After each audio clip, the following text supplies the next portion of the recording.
दोस्तों, ये है सीटेट के लिए बाल विकास एवं शिक्षा शास्त्र के महत्वपूर्ण प्रश्न। आपका पहला प्रश्न है, विकास का सिद्धांत सामान्य से विशिष्ट क्या दर्शाता है? इसका उत्तर है, विकास पहले सामान्य होता है, फिर विशिष्ट रूप लेता है।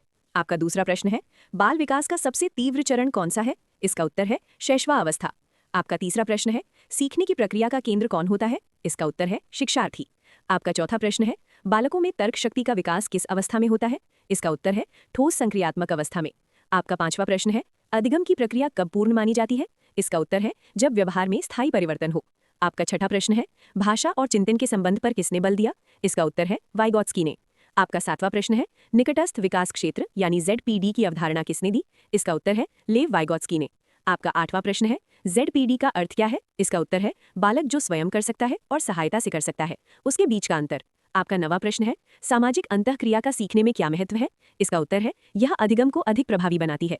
आपका 10वां प्रश्न है, अधिगम में त्रुटि को क्या माना जाना चाहिए? इसका उत्तर है, सीखने का अवसर। आपका 11वां प्रश्न है, बालक का आत्मसम्मान किससे प्रभावित होता है? इसका उत्तर है, शिक्षक और परिवार के व्यवहार से। आपका 12वां प्रश्न है, व्यक्तित्व विकास का सबसे महत्वपूर्ण आधार क्या है? इसका उत्तर है, प्रारंभिक अनुभव। आपका 13वां प्रश्न है, व्यवहार में अचानक परिवर्तन किस अधिगम का संकेत है? इसका उत्तर है, अंतर्दृष्टि अधिगम। आपका 14वां प्रश्न है, अंतर्दृष्टि अधिगम का सिद्धांत किसने दिया? इसका उत्तर है, कोहलर ने। आपका 15वां प्रश्न है, अभिप्रेरणा का अधिगम से क्या संबंध है? इसका उत्तर है, अभिप्रेरणा से सीखने की गति बढ़ती है। आपका 16वां प्रश्न है, बालकों में नैतिकता का प्रारंभ किस आयु से होता है? इसका उत्तर है, बाल्यावस्था से। आपका 17वां प्रश्न है, शिक्षक का सहानुभूतिपूर्ण व्यवहार क्यों आवश्यक है? इसका उत्तर है, इससे बालक में आत्मविश्वास बढ़ता है। आपका 18वां प्रश्न है, सीखने की प्रक्रिया में पुनर्बलन का क्या कार्य है? इसका उत्तर है, सही व्यवहार को स्थायी बनाना।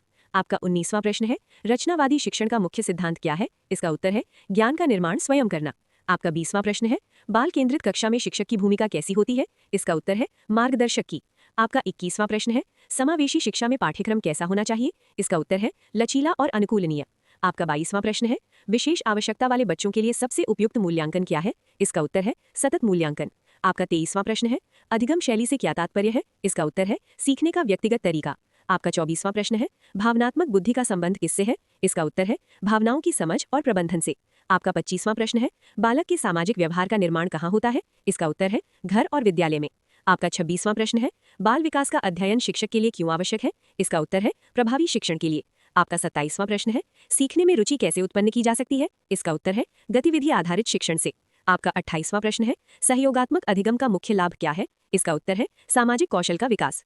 आपका 29वां प्रश्न है, अधिगम में पूर्व ज्ञान का क्या महत्व है? इसका उत्तर है, नया ज्ञान समझने में सहायता करता है।